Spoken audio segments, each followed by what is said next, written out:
नमस्कार, BTV news के इस बुलेटिन में आपका स्वागत है। सबसे पहले आइए एक नज़र डालते हैं आज की कुछ खास खबरों पर।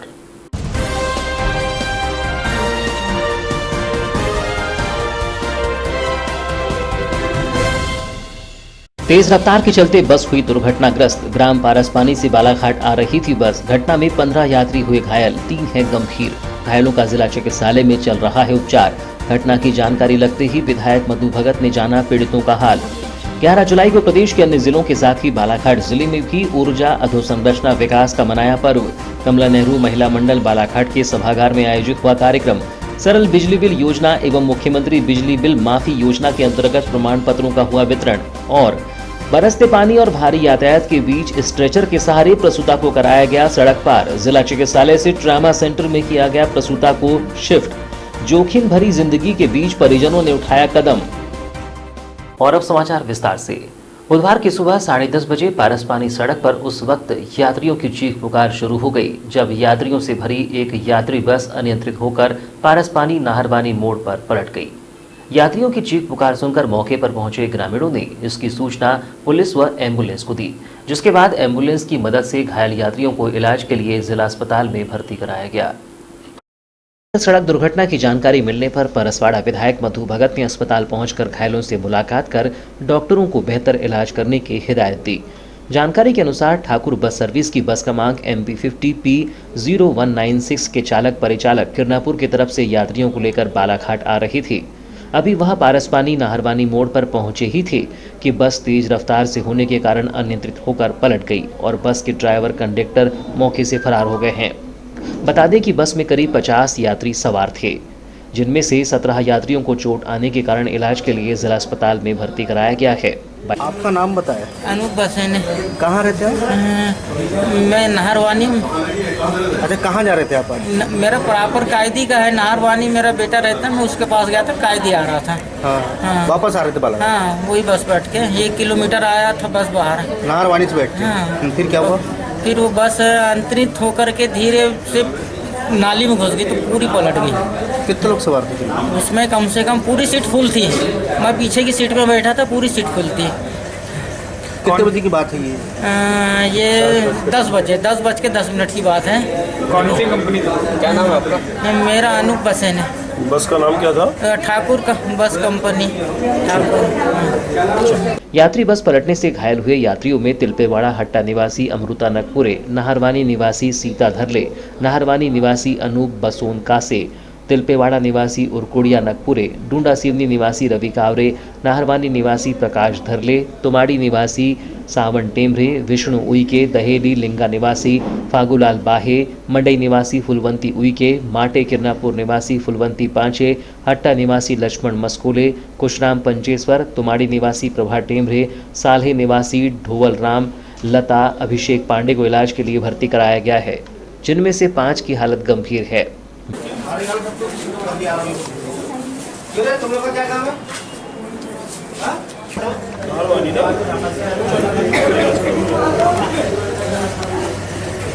परेशान नहीं होगा।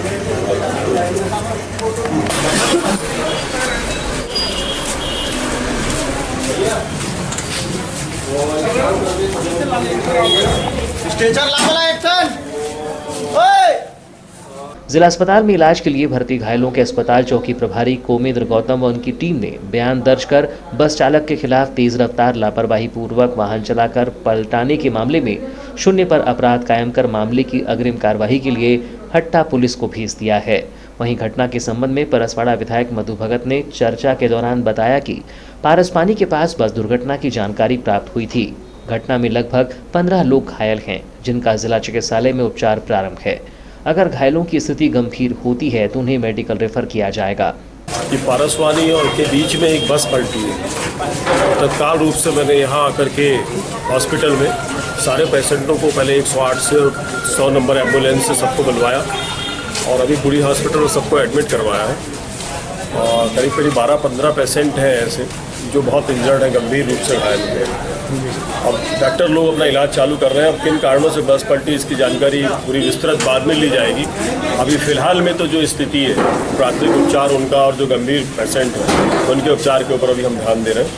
ये कोई कैजुअलिटी तो नहीं हो पाई है? नहीं, कैजुअलिटी अभी तक तो किसी की जान नहीं गई है यहाँ तक, ये ईश्वर की कृपा बनी है। बाकी जो मेजर वाले होंगे, जो ज़्यादा गंभीर होंगे, जिनको रेफ़र करना होगा, तो निश्चित तौर पर डॉक्टर से सलाह करने के बाद उनको डॉक्टर रेफ़र किया जाएगा। और जहाँ तक अगर यहाँ संभव है पूरा इलाज, तो यहाँ पूरा इलाज करा करके इनका यहीं से इनको छुट्टी दी जाएगी और यहीं पर जिनको रहना है तो उनको एडमिट रखेंगे। डॉक्टर पूरी मुस्तैदी से अपना काम कर रहे हैं और व्यवस्था के तौर पे हम लोग स्वयं खड़े हुए हैं। काफ़ी लोग गांव के लोग भी हैं, सारे पेशेंट यहीं पे हैं, महिलाएं हैं, पुरुष हैं, बच्चे हैं। बरसात का समय है, हो सकता है बस कैसे पलटी इसकी जानकारी अभी हमको नहीं, अभी मौके के स्थल पर भी हम स्वयं जाएंगे। कितने लोग आए? अभी कम से कम मेरे को 15 की जानकारी है और जो छोटी छोटी जो कैजुअलिटी है, कम से कम ये समझ लो कि वो उनकी भी जानकारी मेरे पास आएगी, लेकिन 6 सीरियस यात्री की माने तो बस की सभी सीटें भरी हुई थी कि अचानक ही बस अनियंत्रित होकर पलट गई। 11 जुलाई को प्रदेश के अन्य जिलों के साथ ही बालाघाट जिले में भी ऊर्जा अधोसंरचना विकास पर्व मनाया गया। कमला नेहरू महिला मंडल बालाघाट के सभागार में आयोजित इस कार्यक्रम में सरल बिजली बिल योजना एवं मुख्यमंत्री बिजली बिल माफी योजना के अंतर्गत असंगठित क्षेत्र के पंजीकृत श्रमिकों को प्रमाण पत्रों का वितरण किया गया। इस दौरान जावरा रतलाम के कार्यक्रम में मुख्यमंत्री शिवराज सिंह चौहान के संबोधन का सीधा प्रसारण भी दिखाया गया। इस अवसर पर आयोजित कार्यक्रम में जिला पंचायत अध्यक्ष रेखा बिसेन, विधायक के डी देशमुख, नगर पालिका बालाघाट के अध्यक्ष अनिल ध्वारे, कलेक्टर डीवी सिंह, मध्य प्रदेश पूर्वी क्षेत्र विद्युत वितरण कंपनी के अधीक्षण यंत्री MC गुप्ता, कार्यपालन यंत्री RP मिश्रा, सहायक यंत्री जयपाल बघेल सहित बड़ी संख्या में हितग्राही मौजूद थे। कार्यक्रम के मुख्य अतिथि जिला पंचायत अध्यक्ष रेखा बिसेन ने सरल बिजली बिल योजना एवं मुख्यमंत्री बकाया बिजली बिल माफी योजना को प्रदेश सरकार का ऐतिहासिक निर्णय बताते हुए कहा कि मुख्यमंत्री शिवराज सिंह चौहान के नेतृत्व वाली सरकार ने गरीबों व कमजोर वर्ग का कल्याण करने के लिए इन योजनाओं को बनाया है। मुख्यमंत्री चौहान ने जो कहा वह करके भी दिखाया है। संबल योजना के हितग्राहियों को हर माह 1000 वाट की बिजली जलाने पर मात्र 200 रुपये का ही बिल देना है। यह बहुत बड़ी राहत है। प्रदेश में अब तक किसी भी सरकार ने ऐसी योजना नहीं बनाई है। और इस कल्पना को लेकर इस देश को आजाद किया था, लेकिन इस देश में शासन करने वाले लोगों ने गांधी जी के विचारधारा की धज्जियां उड़ा दी। इसकी वजह कि सरकार की बहुत सारी योजना है कि हम कहेंगे तो समय लगेगा, और इसीलिए है कि पंडित दीनदयाल ने जो सोचा था उस सोच के आधार पर हमने काम किया है। अब ये बहुत बड़ी बात है कि हमारा बिजली बिल माफ हुआ। अभी अनिल भैया ने कहा कि 41 कार्यक्रम में अधीक्षण यंत्री MC गुप्ता ने बताया कि बालाघाट जिले में सरल बिजली बिल योजना एवं मुख्यमंत्री बकाया बिजली बिल माफी योजना में 85,000 हितग्राहियों को लाभ दिया गया है और उनका 11 करोड़ 75 लाख रुपए का बकाया बिजली बिल माफ किया गया है। मुख्यमंत्री जन कल्याण संबल योजना के सभी हितग्राहियों को एक माह में 1000 वाट बिजली उपयोग करने पर 200 रुपये का बिजली बिल आएगा। माह में 1000 वाट से अधिक बिजली का उपयोग करने पर 200 रुपये से अधिक वाली राशि का भुगतान हितग्राही को करना होगा। कार्यक्रम में अतिथियों द्वारा सरल बिजली बिल योजना एवं मुख्यमंत्री बकाया बिजली बिल माफी योजना के हितग्राहियों को प्रमाण पत्र प्रदान किए गए। इस अवसर पर सौर ऊर्जा संयंत्र लगाने वाले हितग्राहियों को भी प्रमाण पत्र का वितरण किया गया। मुख्यमंत्री बकाया बिजली बिल माफी योजना में बालाघाट जिले के 85,000 हितग्राहियों का 11 करोड़ 75 लाख रुपए का बकाया बिजली बिल माफ हुआ है। इसमें गर्रा की रायवंता बाई का 35,759 रुपये, ग्राम रट्टा के सूरजलाल का 11,467 रुपये, ग्राम जागपुर के बस्ताराम का 6,614 रुपये, सुरवाही के राजकुमार कावरे का 3,196 रुपये, गर्रा के बालकराम का 2,988 रुपये, गर्रा की शकुंतला का 2,858 रुपये का बकाया बिल माफ हो गया है। गरीब तबके के इन हितग्राहियों का बड़ा राशि का बकाया बिल माफ होने से वे बहुत खुश हैं। जिला चिकित्सालय में प्रसूता के साथ पहुंचने वाले परिजनों को किन किन परेशानियों का सामना करना पड़ता है, इसका बुधवार को एक कड़वा सच सामने आया है। बरसते पानी में एक स्ट्रेचर के सहारे जिला चिकित्सालय से एक प्रसूता को ऊबड़ खाबड़ रास्ते वाले ट्रामा सेंटर ले जाया गया। हालांकि मामले में किसी भी संबंधित अधिकारी ने कुछ भी कहने से इनकार कर दिया। जिला चिकित्सालय में व्याप्त अव्यवस्थाओं को लेकर अनेकों बार शिकायतें की गई, लेकिन अब तक मामलों का निराकरण नहीं हो सका। बुधवार को एक प्रसूता के साथ घटित हुई एक वारदात अचानक ही कैमरे में कैद हो गई। मामला था प्रसूता को बरसते पानी के बीच जिला चिकित्सालय से ट्रामा सेंटर तक ले जाने का। जिला चिकित्सालय में लोग अपने बेहतर इलाज के लिए दूरस्थ ग्रामों से पहुंचते हैं। लेकिन यहाँ फैली अव्यवस्थाओं का शिकार इन ग्रामीणों को होना पड़ता है। बुधवार को परिजनों के द्वारा एक स्ट्रेचर के जरिए एक प्रसूता को ट्रामा सेंटर तक ले जाने के लिए कठिनाइयों का सामना करना पड़ा, जिसके तहत पहले तो भारी भरकम यातायात के बीच प्रसूता को स्ट्रेचर के जरिए रोड क्रॉस करवाया गया, जिसके बाद ट्रामा सेंटर की ऊबड़ खाबड़ सड़क पर प्रसूता को स्ट्रेचर के सहारे ही ले जाया गया। इस दौरान प्रसूता दर्द से करहाती रही, लेकिन परिजन भी क्या कर सकती थी।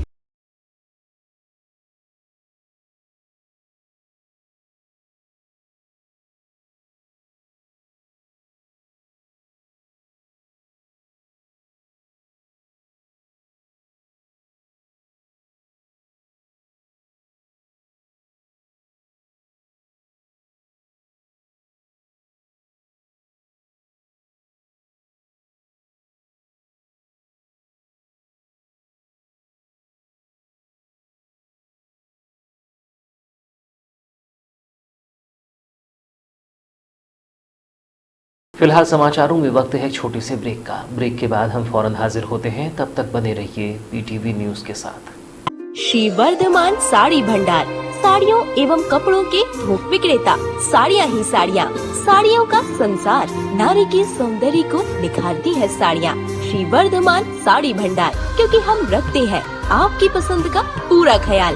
हमारे यहाँ आप पाएंगे दुल्हन की साड़ियाँ, डिजाइनर लाचे, दूल्हे के लिए मनपसंद सूट एवं शेरवानी, ब्रांडेड सियाराम एवं रेमंड की सूटिंग शर्टें, वायल, पातल, सूट पीस एवं कुर्तियाँ, लेगी, रूबिया ब्लाउज, दुपट्टे, पेटीकोट, फॉल, अस्तर, मैचिंग की 99% गारंटी, कंबल, बेडशीट, दरी, पर्दे के कपड़े, सोफा कवर, कालीन, चादरें, कारपेट की विशाल श्रृंखला, भगवान के वस्त्र, विशेष आकर्षण, चमत्कार सूट पीस। तो फौरन चले आइए आपके पसंदीदा शोरूम में। समय सुबह 10:30 बजे से शाम 6:30 बजे तक। हमारा पता है वर्धमान साड़ी भंडार, श्यामा प्रसाद मुखर्जी कॉम्प्लेक्स, श्याम टॉकीज के सामने, बालाघाट। इसी के साथ ही हमारा अन्य प्रतिष्ठान वर्धमान ज्वेलर्स, जहां आपके लिए है सोने एवं चांदी से बने आकर्षक आभूषण, जैसे हार सेट, चेन, अंगूठी, पायल, बिछिया और भी बहुत कुछ। तो हम कर रहे हैं आपका इंतजार। हमारा पता है Shri Varthaman jewellers, Shyama Prasad Mukherjee complex, Balaghat. Break के बाद एक बार फिर आपका स्वागत है।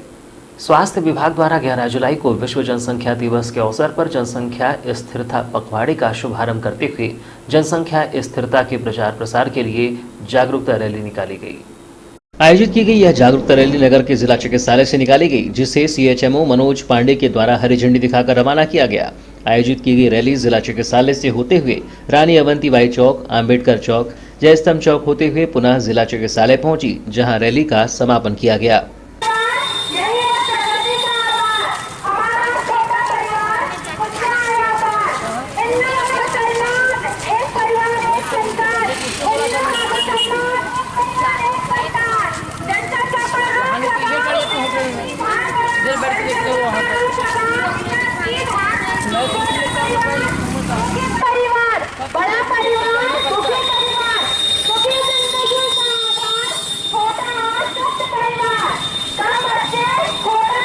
आयोजित की गई जागरूकता रैली के विषय में जानकारी देते हुए सीएचएमओ मनोज पांडे ने बताया कि विश्व जनसंख्या स्थिरता पखवाड़े के अंतर्गत लोगों को परिवार नियोजन के स्थायी और अस्थायी साधन की जानकारी देने के उद्देश्य से जागरूकता रैली निकाली गई है, जिसके अंतर्गत परिवार नियोजन के विभिन्न साधनों के बारे में बताया जाएगा।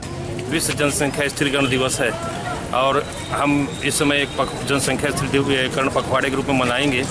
तो इसके तहत हमारा ये प्रयास रहेगा कि परिवार नियोजन के जितने भी अस्थायी एवं अस्थायी साधन हैं, इनका हम जनमानस में प्रचार करें और लोगों को हम अपील करेंगे कि इन साधनों का उपयोग करते हुए जनसंख्या स्थिरीकरण में अपना अमूल्य योगदान हमें दें।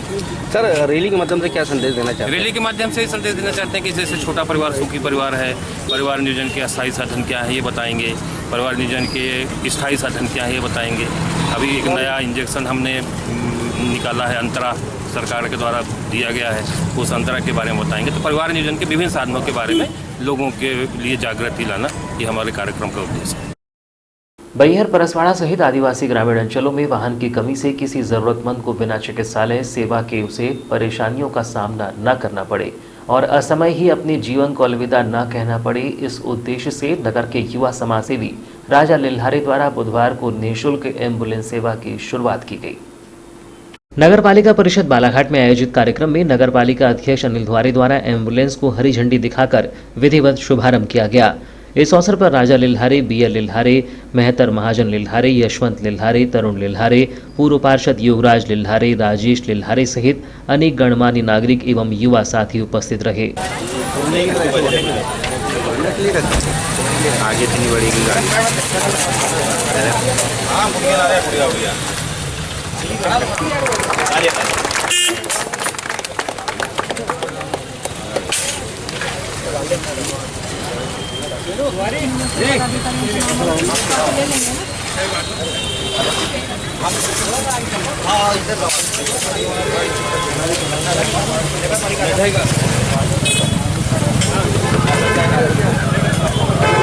निःशुल्क एम्बुलेंस सेवा के शुभारंभ अवसर पर नगर पालिका अध्यक्ष अनिल द्वारे ने कहा कि समाज सेवा का इस प्रकार का भाव बहुत कम देखने को मिलता है। राजा लिल्हारे ने इतनी कम उम्र में ही समाज सेवा के क्षेत्र में जो कार्य किया है वह अनुकरणीय है। उन्होंने कहा कि आज हम अगर कहीं जा रहे हैं तो थोड़ी सी दूर के लिए भी कोई हमारी मदद करने को तैयार नहीं होता, किंतु दूरस्थ अंचल से अपने वाहन से बिना कोई शुल्क लिए मरीजों को लाने ले जाने और जरूरतमंदों की सहायता के लिए आगे आना एक बहुत ही अच्छा कदम है। इस अवसर पर द्वारे ने राजा लिल्हारे के सामाजिक उत्थान के भाव की प्रशंसा करते हुए उनके उज्जवल भविष्य की कामना की। आज हमारे छोटे भाई राजा लिल्हारे ने बैहर परसवाड़ा के गरीब जनताओं के लिए, जो वहाँ से अगर मान लो कल को बीमार हो जाते थे तो लाने की सुविधा नहीं होती थी, लोग दर दर की ठोकर खाते थे, परेशान होते थे, गाड़ी की रास्ता देखते थे, बसों की रास्ता देखते थे, तो उनके सुविधाओं के लिए, जनमानस की सेवा के लिए निःशुल्क एक वाहन दिया है, जो ये अपने पैसे से उनको चला करके यहाँ पे मरीजों के जैसे मान लो हॉस्पिटल आना हुआ या किसी कारणवश किसी काम से आना हुआ तो उनके लिए सुविधाओं के लिए ये वहाँ के नागरिकों को भेंट किया है। आज के ज़माने में बहुत कम लोग मिलते हैं। लोग तो अगर कहीं रास्ते से जाते रहे और कोई हाथ दे के रहता है कि मुझे बैठाल के वहाँ छोड़ दो, तो लोग नहीं छोड़ते, लेकिन ऐसे भले मानुस राजा लिल्हारे जैसे बहुत कम सामाजिक कार्यकर्ता होते हैं। इन्हें मैं इस काम के लिए शुभकामना देता हूँ, हृदय से धन्यवाद देता हूँ और इनके उज्जवल भविष्य की कामना करता हूँ। वहीं एम्बुलेंस सेवा को लेकर अपने विचार रखते हुए समाजसेवी राजा लिल्हारे ने कहा कि कई बार देखने को मिलता है कि पीड़ितों को समय पर उपचार के लिए शासकीय वाहन नहीं मिलता, जिसके चलते या तो पीड़ित को निजी साधनों से या फिर ग्रामीण अंचलों पर कंधों पर ही लाद कर चिकित्सालय के लिए पहुंचाया जाता है। इन्हीं बातों को देखते हुए इस एम्बुलेंस सुविधा की शुरुआत की गई है। भैया इसका एक बड़ा सिंपल सा उद्देश्य था कि आज के इस नव युवा पीढ़ी में देखने को आता है कि जगह जगह पर हम लोग मतलबी से हो गए हैं। हम लोग आज पड़ोस में क्या हो रहा है हम लोग इस पे ध्यान नहीं दे पाते हैं और कई जगह मुझे देखने में आया कि कई प्रकार की दुर्घटनाएं होती हैं जहां पर उन लोगों को जब सरकारी वाहन उपलब्ध नहीं हो पाते हैं तो कई जगह देखने को आता है कि बेचारे लोग या कंधे पर लाद के आ रहे हैं या किसी भी अन्य प्रकार से बड़ी परेशानियों का सामना करना पड़ता है। हम परसवाड़ा और बैहर क्षेत्र की बात करें तो एक निम्न वर्ग यहाँ पर निवास करता है और ऐसा वर्ग निवास करता है जो मजदूर है, किसान है, जिनके पास कई बार ना डीजल पेट्रोल का वहन करने के लिए पैसा होता है, ना किसी साधन को उपलब्ध करवाने के लिए पैसा होता है। तो इन्हीं सारी समस्याओं को देखते हुए मेरे मन में एक बहुत दिनों से ख्याल था, एक सपना था कि नहीं मुझे अपनी ओर से क्षेत्र के लिए एक आपातकालीन वाहन की व्यवस्था करवानी है जो पूरी तरह से निःशुल्क रहेगा और इसमें किसी प्रकार का कोई गलत उपयोग ना हो। इसी कारण इसका नंबर स्वयं मेरा रहेगा जिसपे उसके कॉल अटेंड स्वयं मैं करूंगा और एक मेरा घर का नंबर होगा। ये निःशुल्क रहेगी, इसमें ना पेट्रोल खर्चा लगेगा ना ड्राइवर खर्चा लगेगा, ये जनमानस की सेवा के लिए निःशुल्क वाहन रहेगा। ज्ञात हो कि जिले के दूरस्थ ग्रामीण अंचलों में एम्बुलेंस एवं वाहन पहुंच की कमी के चलते ग्रामीण आदिवासियों तथा स्थानीय रहवासियों को अनेक दिक्कतों का सामना करना पड़ता है। इन ग्रामीणों को अपने इलाज के लिए शहरी क्षेत्र में आने एवं जाने की असुविधा के चलते कई ग्रामीण झोलाछाप डॉक्टरों से इलाज करवाने के लिए मजबूर होते हैं। इन्हीं सब दिक्कतों को देखते हुए समाजसेवी राजा लिल्हारे द्वारा इन दूरस्थ ग्रामीण क्षेत्रों में एम्बुलेंस सेवा प्रारंभ करने का संकल्प लिया गया। उन्होंने बताया कि ये एम्बुलेंस सेवा पूर्णतः निःशुल्क है तथा किसी भी प्रकार का शुल्क किसी को भी नहीं देना होगा। साथ ही वाहन सेवा को लेकर कोई असुविधा न हो इसके लिए वे स्वयं इसकी मॉनिटरिंग करेंगे। प्रथम अपर सत्र न्यायाधीश वाचस्पति मिश्रा की अदालत ने बुधवार को नाबालिग के साथ दुराचार करने के आरोपी को 10 वर्ष के कारावास की सजा व 10,000 के अर्थदंड से दंडित किया है। अतिरिक्त जिला अभियोजनकर्ता कपिल कुमार डहरिया ने बताया कि 3 जुलाई 2015 को 17 वर्षीय बालिका एडमिशन कराने के लिए स्कूल जा रही थी। इसी दौरान परसवाड़ा निवासी युवक सेवकराम पिता रजलाल सहारे ने उसे बहला फुसलाकर अपहरण कर ले गया था। अपहरण के बाद युवक ने बालिका को गोंदिया व नागपुर ले जाकर उसके साथ दुराचार किया था, जिसके बाद युवक बालिका को अपने मामा के घर पर रखे हुए था। बालिका के गुम होने की रिपोर्ट परिजनों द्वारा हट्टा थाने में किए जाने के बाद पुलिस ने 7 जुलाई 2015 को बालिका को दस्तयाब कर उसके बयानों के आधार पर युवक के खिलाफ अपराध धारा 376, 363, 366 भारतीय दंड विधान के तहत अपराध दर्ज कर मामले को न्यायालय में प्रेषित किया था। बालिका के साथ दुराचार करने के मामले में प्रथम सत्र न्यायाधीश की अदालत ने सेवकराम को आरोपी ठहराते हुए धारा 376 में 10 वर्ष का कठोर कारावास व 10,000 के अर्थदंड से दंडित किया है। वहीं धारा 366 में 5 वर्ष का सश्रम कारावास व 1,000 का अर्थदंड व धारा 363 में 2 वर्ष का कारावास व 1,000 के अर्थदंड से दंडित किया है। प्रथम अपर सत्र न्यायाधीश श्री वाचस्पति मिश्रा जी के यहाँ आज ये आरोपी सेवकराम पिता रजलाल सहारे ग्राम परसवाड़ा हट्टा के रहने वाले को 376(2) के मामले में 10 वर्ष के कारावास की सज़ा सुनाई गई और 10 वर्ष के कारावास और 10,000 रुपये की सज़ा सुनाई गई। 363 में भादवी में भारतीय दंड विधान में 2 वर्ष के कारावास और 1,000 की सज़ा सुनाई गई और 363 में 5 वर्ष के कारावास और 1,000 की सज़ा सुनाई गई। घटना कुछ इस प्रकार थी कि पीड़िता जो थी 17 साल की नाबालिग लड़की थी, स्कूल में एडमिशन कराने के लिए जा रही थी परसवाड़ा। उसी दौरान आरोपी सेवकराम पिता रजलाल सहारे जो ग्राम परसवाड़ा हट्टा का रहने वाला था, उसने बहला फुसलाकर शादी का प्रलोभन देखकर उसे गोंदिया बस में बैठा कर गोंदिया ले गया, फिर वहाँ से नागपुर ले गया वो, जहाँ नागपुर में वो अपने मामा के यहाँ उसको रखा। उसी दौरान उसके जो पिताजी हैं इट्ठल, उन्होंने पीड़िता के गुम होने की रिपोर्ट दर्ज कराई और उसी दौरान जब 7/7/2015 को मिली पीड़िता, तो उसने बताई कि इसने मुझे शादी का प्रलोभन देकर गोंदिया नागपुर ले गया था और वहाँ पे मेरे साथ बार इसने बलात्कार किया शादी का प्रलोभन देकर। और इसमें साक्ष्य करा गया श्री अतिरिक्त जिला अधिकारी कपिल डहरिया द्वारा इसमें अभियोजन साक्ष्य कराया गया, जिसमें न्यायालय ने इसे प्रमाणित पाया। शादी का प्रलोभन देकर बहला फुसला कर ले जाना और बार उसके साथ बलात्कार में प्रमाणित पाया। उसे 376(2) में 10 वर्ष के कारावास और 10,000 रुपये का अर्थदंड, 363 में 2 वर्ष के कारावास 1,000 रुपये का अर्थदंड और 366 में 5 वर्ष के कारावास और 1,000 रुपये का अर्थदंड से दंडित किया। बुधवार को Madhya Pradesh diploma engineers association के द्वारा जिला कलेक्ट्रेट कार्यालय पहुंचकर रविवार को खंडवा में सड़क हादसे में संविदा उपयंत्री की मौत को लेकर आक्रोश प्रकट करते हुए मुख्यमंत्री के नाम ज्ञापन सौंपा। इस संबंध में ज्ञापन देने पहुंचे डिप्लोमा एसोसिएशन के क्षेत्रीय अध्यक्ष SL शर्मा ने बताया कि संविदा उपयंत्री साथ ही जाम सिंह चौहान खंडवा में अवकाश के दिन समीक्षा बैठक में भाग लेने जा रहे थे, तभी उनकी ट्रक से टक्कर हो गई और उनकी मौत हो गई। उन्होंने प्रदेश शासन की कार्यप्रणालियों पर आक्रोश जाहिर करते हुए कहा कि कर्मचारियों का 7वां दिन अपने परिवार के लिए अवकाश का दिन होता है, उसमें भी प्रदेश सरकार के द्वारा बैठकें ली जाती हैं, जो कि नियमानुसार गलत है। उन्होंने इस मामले में कहा कि घटना में मौत की जिम्मेदार सरकार है, इसलिए शासन प्रशासन के विरुद्ध अत्याचार और हत्या का मामला पंजीबद्ध होना चाहिए। वहीं उन्होंने कहा कि एक मजदूर को उसकी मृत्यु पर अंत्येष्टि के लिए 4 लाख तक की मदद दी जाती है, लेकिन एक संविदा कर्मचारी की मौत पर 25,000 की राशि देकर सरकार ने इतिश्री कर ली। उन्होंने कहा कि सरकार के इस रवैये से हम सभी आक्रोशित हैं, जिसके संबंध में आज ज्ञापन सौंपा गया है। हमारे खंडवा में जिला लेवल पर बैठक रखी गई, जिसमें हमारी एक संविदा उपयंत्री आनन फानन में छुट्टी के दिन मोटरसाइकिल से जिले के लिए निकली और नेशनल हाईवे पर उनकी ट्रक से टक्कर होने से मौत हो गई। मैं शासन को और प्रदेश के मुखिया को ये अवगत कराना चाहता हूँ कि 7वां दिन कर्मचारी और अधिकारी का खुद का परिवार के लिए होता है, उसी दिन बैठक क्यों रखी जाती है और आनन फानन में बैठक रखना और इस तरह से एक संविदा उपयंत्री का घटना घटित होना ये शर्मनाक बात है और ये अत्याचार की श्रेणी में आता है तथा प्रशासन पर मर्डर और अत्याचार का केस लगना चाहिए।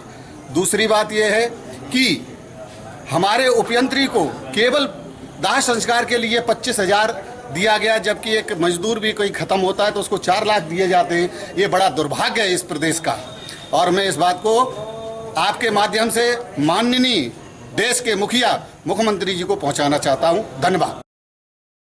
और अब अंत में चलते चलते आइए एक नजर डालते हैं आज की कुछ खास खबरों पर।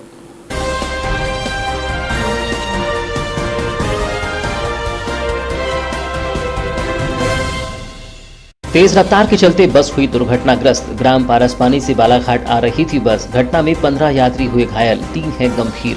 घायलों का जिला चिकित्सालय में चल रहा है उपचार। घटना की जानकारी लगते ही विधायक मधु भगत ने जाना पीड़ितों का हाल। 11 जुलाई को प्रदेश के अन्य जिलों के साथ ही बालाघाट जिले में भी ऊर्जा अधोसंरचना विकास का मनाया पर्व। कमला नेहरू महिला मंडल बालाघाट के सभागार में आयोजित हुआ कार्यक्रम। सरल बिजली बिल योजना एवं मुख्यमंत्री बिजली बिल माफी योजना के अंतर्गत प्रमाण पत्रों का हुआ वितरण। और बरसते पानी और भारी यातायात के बीच स्ट्रेचर के सहारे प्रसूता को कराया गया सड़क पार। जिला चिकित्सालय से ट्रामा सेंटर में किया गया प्रसूता को शिफ्ट। जोखिम भरी जिंदगी के बीच परिजनों ने उठाया कदम। तो ये थी अब तक की खबरें। नई खबरों के साथ एक बार फिर हम हाजिर होंगे। तब तक के लिए दीजिए इजाजत। नमस्कार।